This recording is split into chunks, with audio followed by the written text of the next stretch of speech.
On August 14, 1947, a new nation was born. And several weeks later, the infant country, Pakistan, took its place among the free governments of the world in the family of United Nations.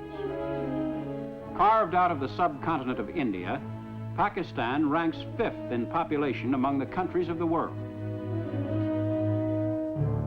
Its land area is split into 2 non-contiguous geographical units in the eastern and western sections of what had been Britain's Indian Empire. For thousands of years, even before the time of Alexander the Great, the Khyber Pass has been the traditional gateway to the subcontinent. Today, this ancient route of the invader leads to the border of the free nation of Pakistan. Centuries before the birth of Christ, the Khyber Pass was one of the most important trade routes between Central Asia and India. Caravans still traverse the passage in much the same manner as they did 2,000 years ago. Along the route, fortified villages offered secure shelter to travelers who were under constant threat of attack by marauding tribesmen.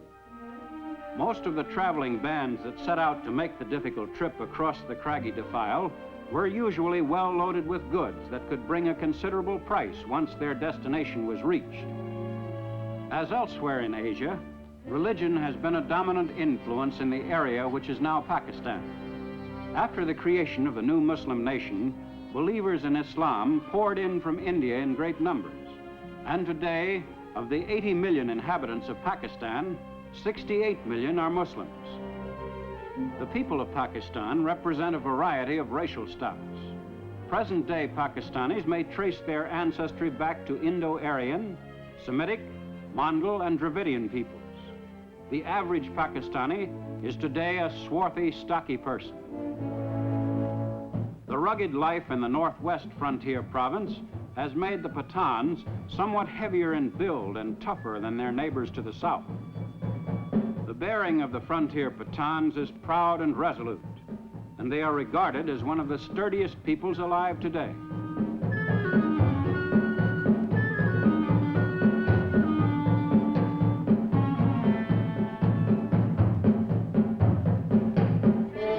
But throughout most of Pakistan, the people lead a less vigorous life. The great majority of Pakistanis live in rural areas. Their daily pattern of existence varies little from the life of their ancestors on the same land generations ago.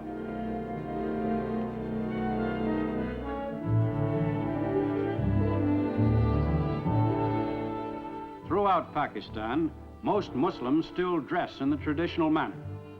In each locality, there are slight variations in styles, but even urban Pakistanis resist any attempt at westernizing their attire.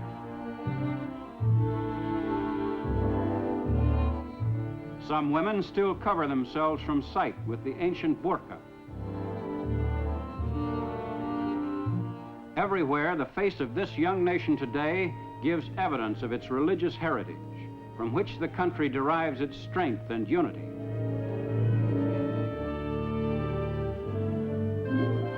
But the 20th century has made its mark on Pakistan. Karachi Airport, one of the largest airfields in Asia, is a regular stop on the airline schedules of 7 nations.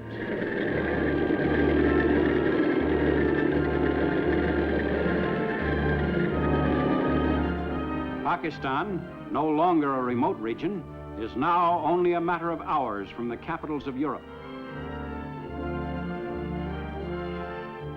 The effects of this link with the world at large are most noticeable in the streets of Karachi, capital city of the young nation. Here, the ancient traditions and customs of the Orient are mixed with modern Western innovations. Seat of the government of Pakistan, Karachi is the hub of an actively functioning democratic state. For Pakistan today is a forward-thinking nation. In the new age of enlightenment, Pakistan's achievements and problems are broadcast to all parts of the land. No longer must Pakistanis be uninformed of their country's development and place in international affairs. Even in the field of journalism, Pakistan has a rich background to draw on and a firm tradition to uphold. In an age in which propaganda is triumphing over truth in many parts of the world, Pakistan boasts complete freedom of the press.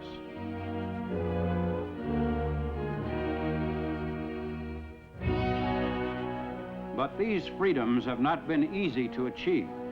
Pakistan's history to date has been far from smooth.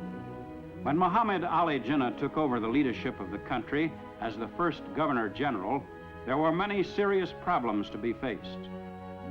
The task of rehabilitating the masses of Muslims who had migrated to Pakistan was second in importance only to the deteriorating political relations between Pakistan and neighboring India, also freed from British rule. The open hostility between India's Hindus and Pakistan's Muslims made the new Muslim nation's first years very difficult ones.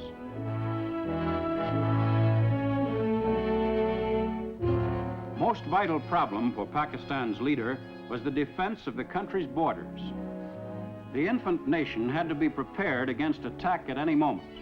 Pakistan's very existence depended largely on adequate military strength, should the dispute with India assume uncontrollable proportions. Well-trained and equipped, the Pakistan Army remained ready to fight immediately should an aggressor threaten the freedom of the country. To support a military force considered adequate by the government, Pakistan must spend 62% of its national budget.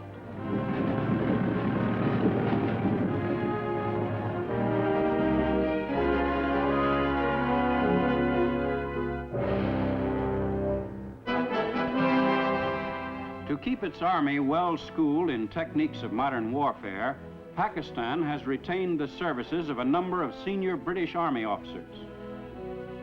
These officers have a thorough knowledge of the problems of warfare in that type of country.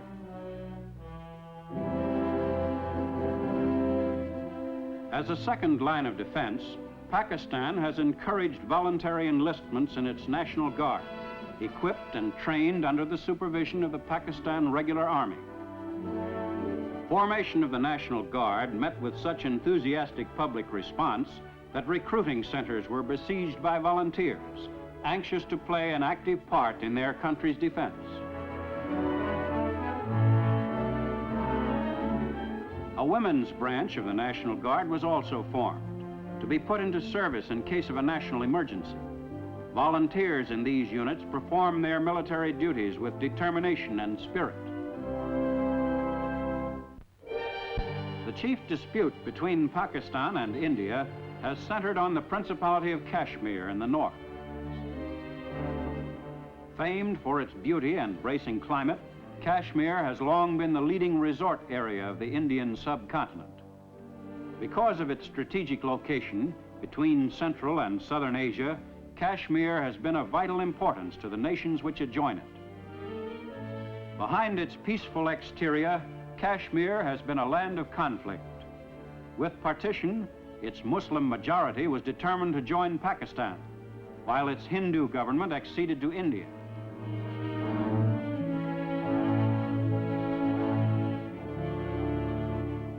After months of military operations for control of the area, a ceasefire agreement between Pakistan and India was put into effect in January 1949 through the United Nations.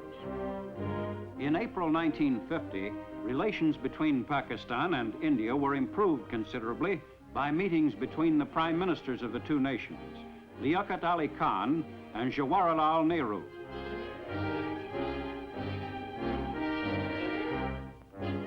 Disputes over the disposition of territory are not the only perplexing questions. West Pakistan is one of the most extensively irrigated areas in the world, but the headwaters of the rivers which feed that system are in Kashmir and in India. If the principal flow of these rivers were lost to Pakistan, large areas of the country now fertile would become arid. Should India divert the course of these rivers, Pakistan's irrigation system would become useless. Since Pakistan is chiefly an agricultural nation, such a move on India's part would be ruinous to the economy of the country as a whole.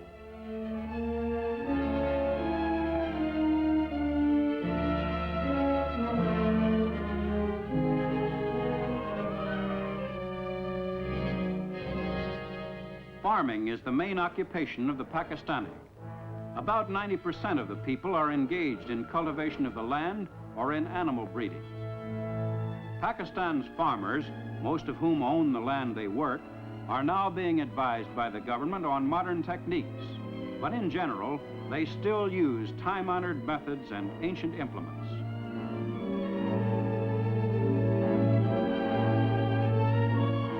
Food crops play a most important role in Pakistan's economy. Wheat is the principal food crop of West Pakistan, which raises 99% of Pakistan's total of more than 3 million tons a year. This production is more than sufficient for the needs of the entire country, and the balance of the crop, some 600,000 tons, is available for export. More than 3/4 of Pakistan's total area under cultivation is devoted to the raising of food crops.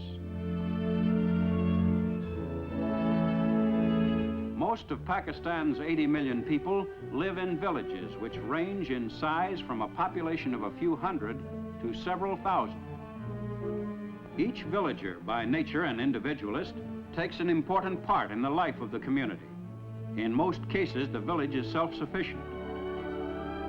All minor disputes come before the village council, chosen by the villagers themselves.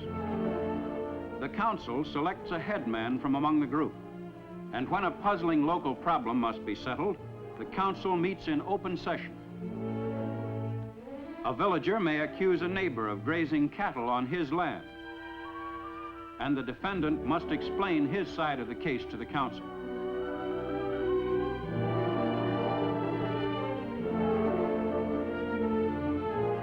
The young nation's concern for its people is everywhere apparent. In the smallest villages, schoolmasters are at work combating illiteracy, teaching the children the fundamentals of the Urdu language. For Pakistan is determined that future generations shall be educated to assume the responsibilities of citizenship.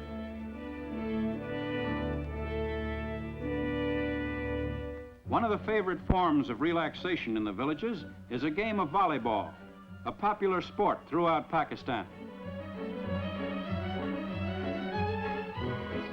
There are few villages which cannot field a good team.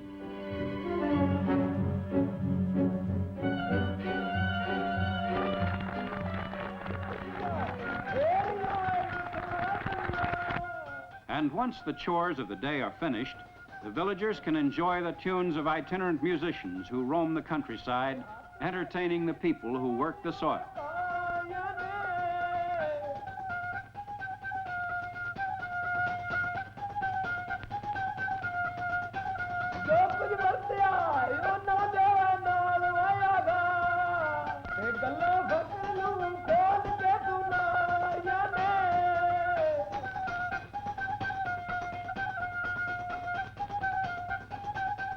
Jute is the most important non-food crop, the principal source of financial income to East Pakistan. Called the golden fiber of Pakistan, jute is used for sacking and in carpets, linoleum, and upholstery. More than 3/4 of the world's supply of jute is raised in East Pakistan. Because the nation was left without a jute mill when British India was partitioned, the fiber could not be processed in Pakistan. Pending the construction of mills, Pakistan exports the raw fiber. All of East Pakistan's exports are funneled through the deep-water port of Chittagong on the Bay of Bengal. Through this port are routed also all shipments bound for West Pakistan, the only surface supply route between the two sections of the country.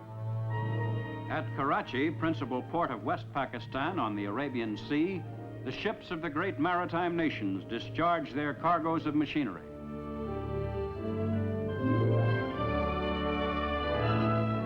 Pakistan is one of the few countries of Asia which have a favorable balance of trade with the hard money nations of the world. For despite the large quantities of machinery and other goods entering the country, Pakistan's exportable surplus of jute, cotton, wheat, and other products more than offsets the value of its imports. Transportation facilities to the interior are being improved steadily. Amtrak trains like the Pak Mail Express link the major cities of Karachi, Lahore, and Peshawar.